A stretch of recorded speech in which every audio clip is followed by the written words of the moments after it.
So how many of you guys watch Outer Banks? I just watched the first episode of the new season last night, and it was one of the most cringiest things I've ever seen. If you're a dirt bike person, you've got to go watch it. The first episode is called The Enduro. We're going to go over it right now. Now, there are going to be spoilers, so if you don't want the spoilers, you better go watch it first. This is actually cut from, I actually snipped this from the show, and this is a great caption that just is fitting. Are you serious?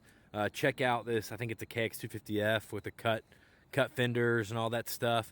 This is what you can expect out of the episode. But basically, they're racing on the beach. It's the Kildare Enduro, right? Wait till you see this next one. That's right. On the starting line, bearded dudes in 3/4 shell helmets, literally pouring a solo cup of beer, just splashing all over their face 10 seconds before the gate drops. I knew that I was in for the ride of my life when I saw that. Check out this bike, guys. Is that like a ship wheel right there in front of the head? It's got like a shark tail on the back. This guy's in a flannel with a denim vest and jeans. Pretty even off the start here, right? Not one single guy in this photo is wearing a regular modern dirt bike helmet. The one guy has a football jersey on and what looks like a kicker's helmet.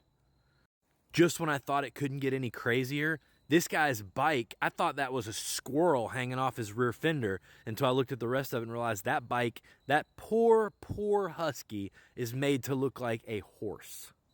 There is one guy up there in the back that is dressed somewhat normal, I found, and he just looks like he's just not even trying. He's just cruising. The saddest part is this was such a cool idea, and it was shot so well. An enduro for the locals right here on the beach around this inlet. I'm going to show you these next couple photos, and it just looks like somewhere that makes you want to go ride right now. I mean, look at that. The dark, hydrated sand through the woods like a GP track. Another good shot there. There's JJ. Keep in mind, he just found $1.1 million in treasure in South America, 211,000 of which was his. He bet $20,000 on himself, stole his friend's money to bet $20,000 on himself for this race, and he couldn't afford a rear fender. There's our shark guy again. Who knows how long it took to make that front number plate. I've seen battles that look like this before where you've got a hero and a zero, or, maybe Ohio Fairgrounds race, C-Class or something. And then here's where JJ jumps the 50-foot gap at the inlet to, in my eyes, it's kind of cheating to skip the track and take the lead, but Krista reminded me they did say no rules. This frame gave me a little bit of PTSD because I think we've all seen this view before from dirt bikes, and it just hurts to even look at. So I'd watched the first few seasons, and JJ had his dirt bike, and it was like, I'm pretty sure it was a 4-stroke making 2-stroke sounds like every single movie with dirt bikes, and that's fine. I didn't say anything. I was just glad there was a dirt bike in the movie, and I'm glad that they implemented dirt bikes into this episode. That's really cool. I just wish they would have done it a little less trashy. Like they could have found some moto guy, paid him $500. He could have been their consultant and told them this was a horrible idea.